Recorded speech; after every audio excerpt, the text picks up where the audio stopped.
Kenapa orang lebih percaya kepada suatu hal yang dilihat nyata di lapangan atau secara offline, tapi ketika melihat fenomena di online atau media sosial itu justru ambruk? Inilah fenomena polemik nasab Ba'lawi selama ini.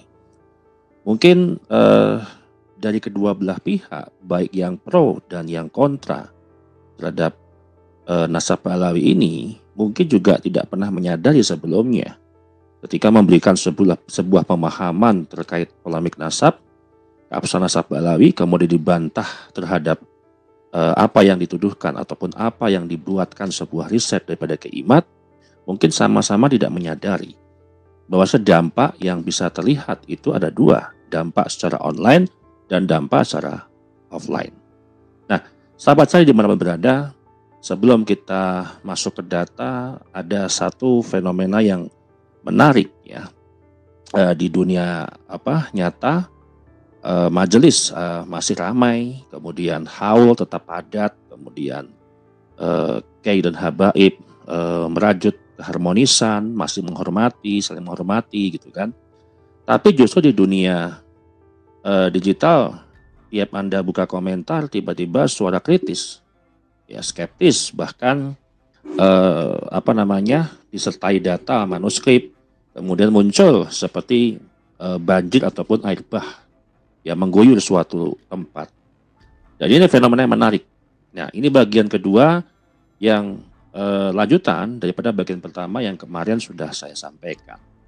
Nah, tentunya kita mau disclaimer dulu sebenarnya. Kebenaran itulah sebuah absolut ya.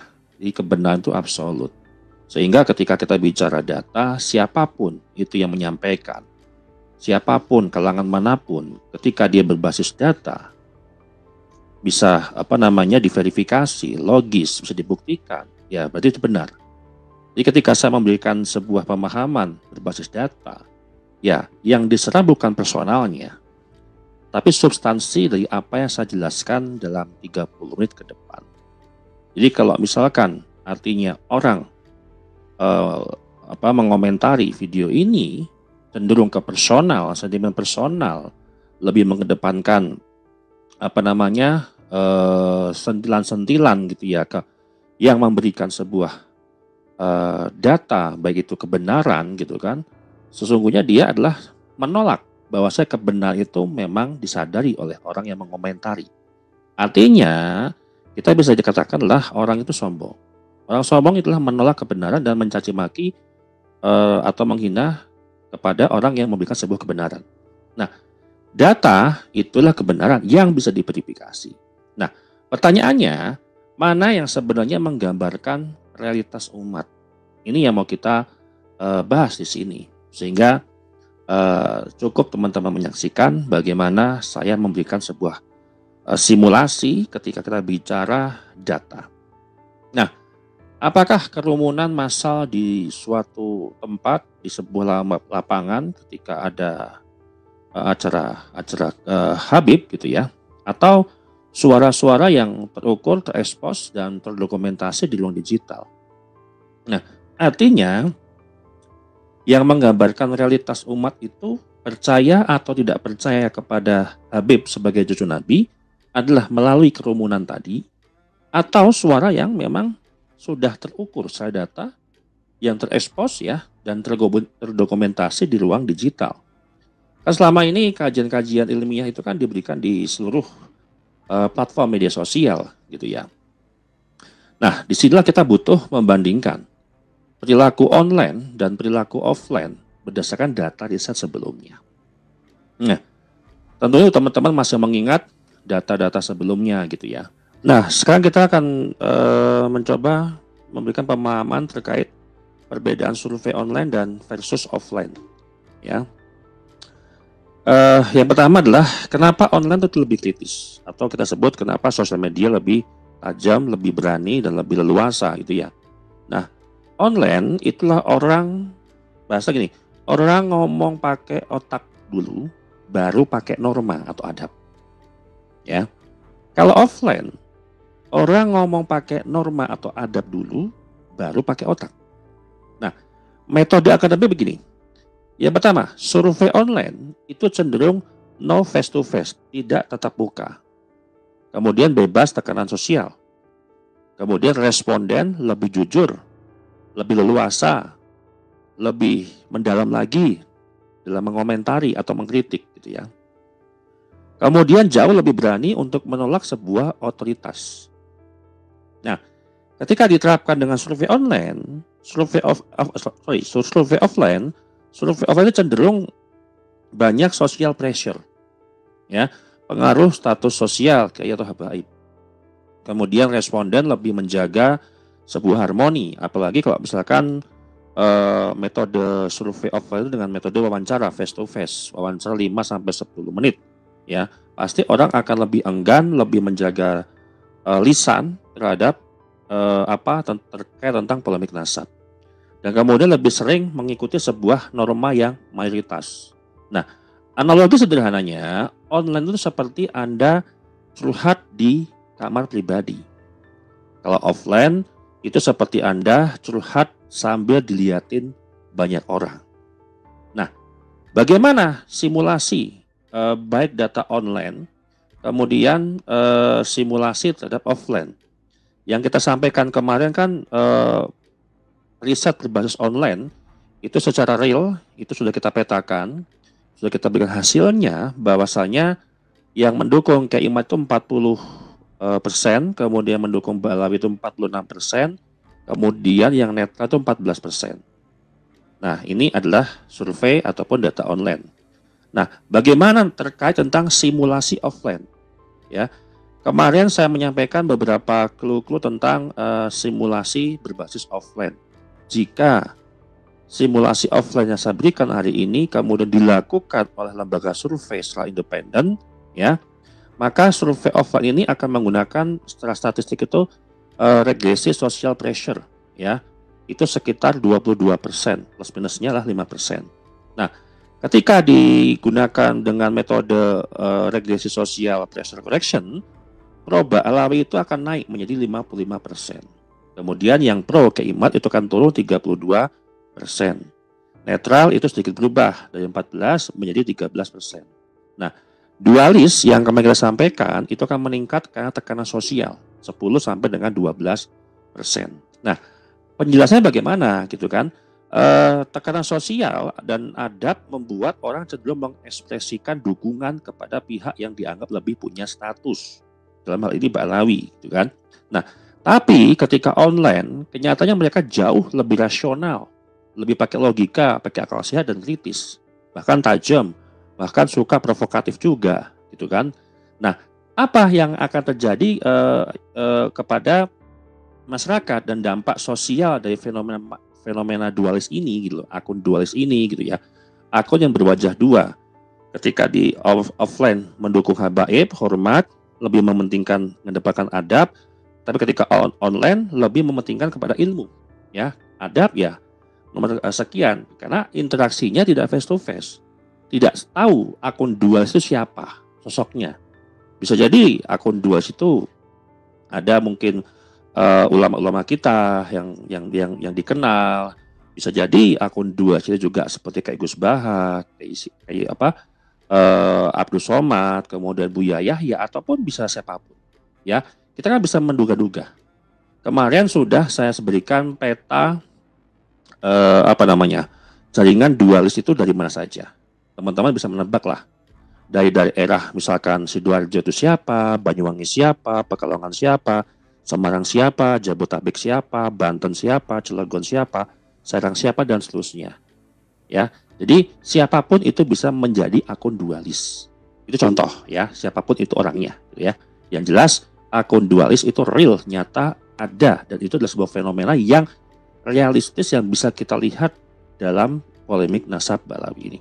Nah, sekarang kita masuk ke bagian yang paling menarik, ya.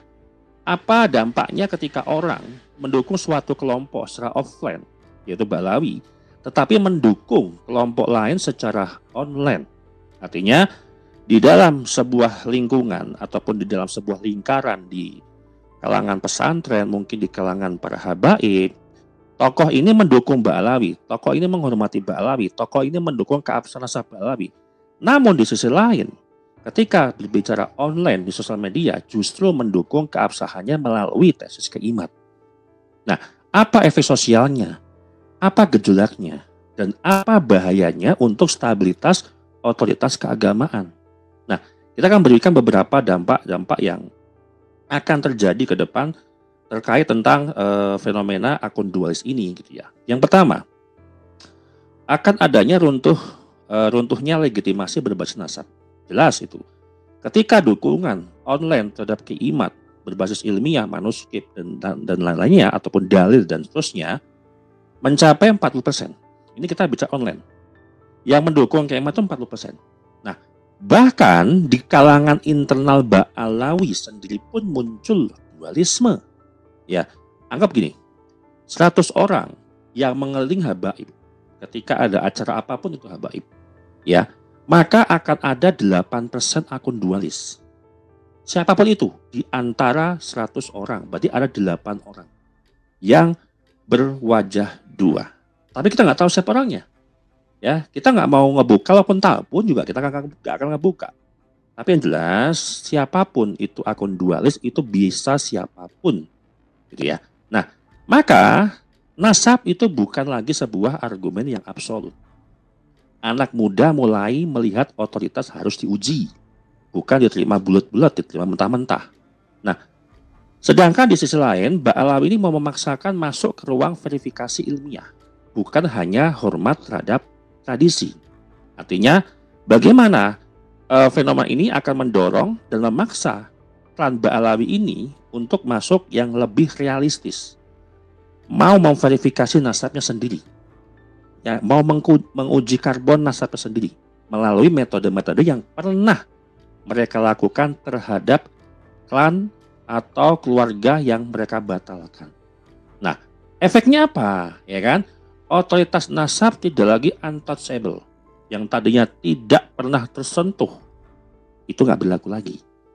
Nah, habaib yang tidak kuat secara ilmu mulai tersingkir secara perlahan. Nah, kan sekarang banyak fenomena teman-teman ya. Karena ini juga sebenarnya sudah jalannya Allah Subhanahu wa taala, takdir. Banyak fenomena Allah menunjukkan bagaimana perilaku-perilaku habaib saat ini. Ya, perilaku-perilaku habaib dibuka semuanya. Ya, teman-teman ataupun publik bisa menilai apakah ini akhlaknya Nabi? Apakah ini mencerminkan gaya Nabi? Atau mencerminkan ini zuriyahnya Nabi? Mencerminkan darah yang mengalir dalam tubuhnya darah Nabi? Kan teman-teman bisa mengglobalisasikan, bisa menyimpulkan sendiri tanpa harus berpikir pakai data. Nah, kemudian kalangan NU intelektual itu juga semakin lebih dominan, mau melek terhadap data, mau melek terhadap verifikasi nasab yang tidak hanya dipercaya secara syura wa istifadah atau dipercaya secara turun-temurun tradisi, atau mungkin menggunakan pengakuan ulama yang mereka sudah pernah buat di dalam buku Keabsahan Nasab Ba'alawi. Nah, kemudian yang kedua yang saya bicarakan di sini adalah akan ada lahirnya publik yang cerdas, yang bisa memisahkan adab dan analisis. Ketika kita beradu argumen, kibin-kibinnya selalu mengatakan begini, sekarang ini banyak kok habaib yang masih hormat, ya kan? Itu di pesantren sini juga habaib juga menghormati ulama juga menghormati habaib menghormati ulama, ya kan, bermesraan harmonis dan seterusnya. Itu kan pembelaan ya. Jadi teman-teman di sini harus pemahamannya harus dirubah. Kenapa dirubah? Harus bisa memisahkan mana adab dan mana analisis, mana ilmu dan mana norma yang harus kita terapkan. Kalau beradab ya sudah, berarti kita tetap menghormati, itu wajib. Kita bukan membenci personalnya, bukan. Kalau kita bicara polemik nasab, kita membicara data ilmiah, akademik, ya kita tidak ke personalnya. Personalnya habaib fulan bin fulan bin fulan ya kita akan hormati. Itu adab, gitu ya. Nah, orang itu bisa hormat kepada habaib sebagai manusia, tapi tetap kritis terhadap klaim nasab, metode syuhrah wa istifadahnya. Kemudian ketidaksesuaian data historis, itu harus realistis, harus objektif. Bedakan antara data adab dan analisis. Kemudian ketiga, terbentuknya silent majority ini atau yang bisa disebut yang diam di offline tapi beringas di online itu akun dualis ya. Akun yang berwajah dua, satu di nyata itu mendukung Mbak Alawi, hormat, tunduk.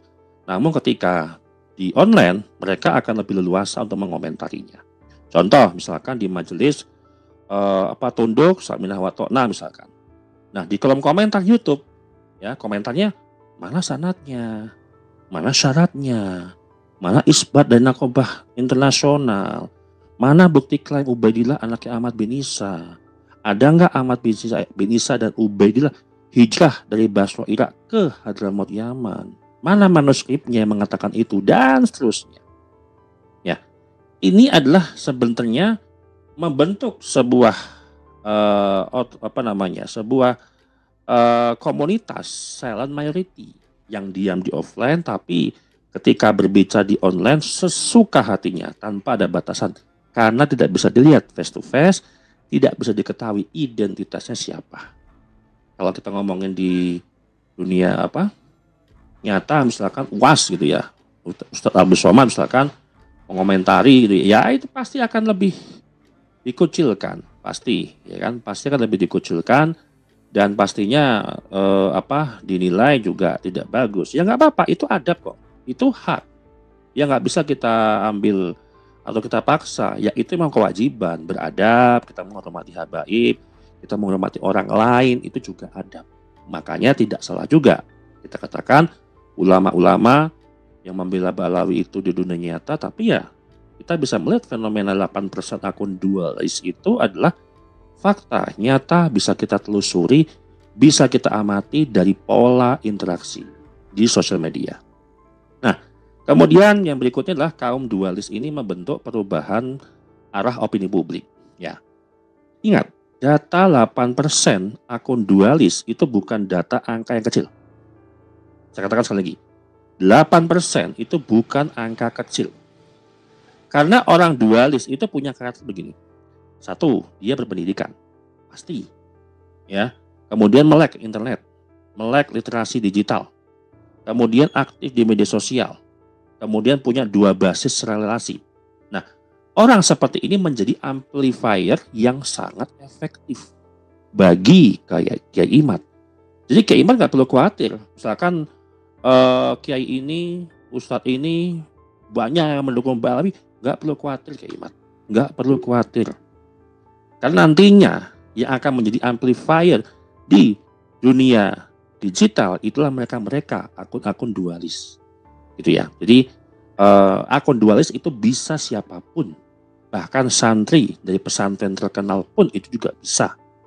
Kiai-kiai, ulama, ustadz yang terkenal pun itu bisa juga kemungkinan menjadi akun dualis yang memang keuntungannya adalah menjadi penguat kepada tesis Kiai Imad dan menjadi amplifier di seluruh platform media sosial. Nah, kemudian yang ingin saya bahas juga di sini adalah keruntuhan otoritas nasab. Bila tren ini tadi itu bertahan sampai 5 tahun ke depan, sampai tahun 2030. Nah, ini pernah saya bahas juga sebelumnya, ada fase demi fase.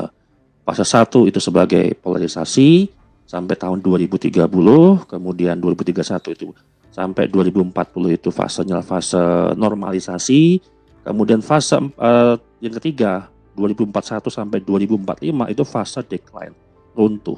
Nah, kalau tren ini terus berjalan seperti ini atau mungkin ada peningkatan ya, apa yang terjadi?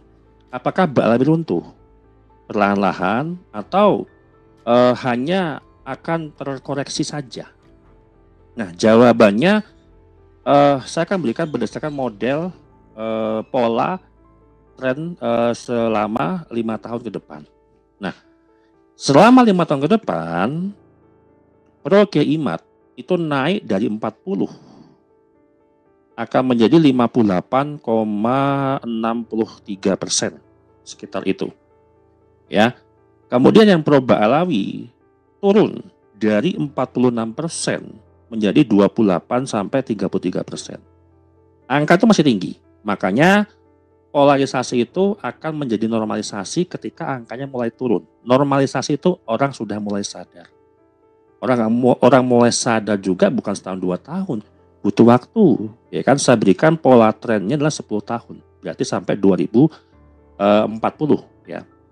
Nah, ketika kita bicara offline, jadi kita bicara online ya, online proyeksi bahkan 46% yang mendukung Mbak Lawi itu akan turun menjadi 28 sampai 33%. Yang mendukung KM 40% itu akan naik menjadi 58 sampai 63%. Nah, bagaimana proyeksi secara offline? Nah, Mbak Lawi turun bertahap dari 55% itu akan menjadi 40 sampai 45% selama 5 tahun ke depan. Nah, kemudian yang pro KIMAT itu akan naik perlahan juga dari 32% menjadi 40 sampai 45%. Gitu ya. Kemudian netral itu akan tetap menjadi 10 sampai 15%. Nah, kesimpulan proyeksi ini dalam 5 tahun untuk pertama kalinya dalam sejarah Indonesia, otoritas ilmiah Kiai NU dapat menyamai bahkan menyalip sebuah otoritas berbasis nasab yang sudah menghegemoni di Nusantara selama 5 abad. Ya, jadi selama 500 tahun menghegemoni di Indonesia, bahkan sejak abad 16, 17, 18 gitu ya sampai hari ini, itu akan menjadi sejarah pertama kali di Indonesia. Selama 5 tahun itu bisa meruntuhkan nasab Alawi. Bukan dengan pergerakan secara emosional, namun pergerakannya data, ilmiah, akademik. Ya, kita harus selalu berada di dalam rel tadi, jangan sampai keluar rel, karena berbahaya. Nanti kalau kita sudah ngomong akademik, kita terpancing emosional, ya jatuhnya nggak akademik lagi. Jadi kita harus tetap berpikir rasional, realistis lah. Kita nggak perlu mencari sebuah sensasional lah. Ya, kita berbasis saja, kita ngomongin aja yang berbasis akademik. Nah, kemudian analisis mengapa Kibin ini masih merasa menang di offline. Kan itu andalannya. Kibin ini merasa, haulnya masih ramai kok. Jamaah habaib masih penuh, ya, nggak akan berkurang, nggak akan ngaruh. Bahkan katakan begini, 99% haul rame, ya, kemarin Zirah Kubro rame dan seterusnya, ya kan? Nah, karena mereka melihatnya apa? Majelis besar masih rame, tadi, gitu kan? Kemudian mereka melihatnya tuh secara visual, ya, secara visual bukan berarti dia tidak bisa menerima apa itu data, karena melihat visual ya, rame, ya. Nah, namun mereka lupa, ya, satu orang yang datang ke haul tidak harus sama dengan satu orang suara dukungan nasab, atau satu orang yang haul tidak sama dengan satu suara dengan dukungan nasab. Satu orang ya yang ikut hadroh ya tidak sama dengan satu suara dukungan geonologi. Satu orang yang datang ke majelis habaib tidak sama dengan satu orang yang percaya metode syur awal istifadah. Yang hadir haul misalkan hanya 10.000 orang. Tapi yang skeptis komentar bisa 500.000 orang. Lagi-lagi apa? Offline itu menghormati, online mengaudit. Jadi kita bicara adab dan ilmu relevan. Adab ketika kita berbicara offline, menghormati. Data kita bicara online sebagai apa? Sebagai audit, sistem mengaudit verifikasi nasab. Nah, kemudian bagaimana metode ketika survei offline dilakukan oleh lembaga independen misalkan. Kemudian jenis wawancaranya bagaimana ketika online versus offline. Yang pertama, ketika kita bicara wawancara online, itu bisa menggunakan Google Form, kemudian Instagram poll, ya kan? Kan saya sering tuh di postingan memberikan sebuah polling gitu ya. Kemudian TikTok QA gitu kan. Kemudian cenderung rasional, ya. Tidak ada tekanan sosial. Kemudian tingkat keberaniannya tuh tinggi, bebas kita mau ngomong apa aja. Tapi ingat, harus tetap di jalur tidak melanggar undang-undang ITE. Yang kedua, ketika wawancara offline, ya, interviewnya mendalam. Ya, interview mendalam, face to face, observasinya partisipatif. ya.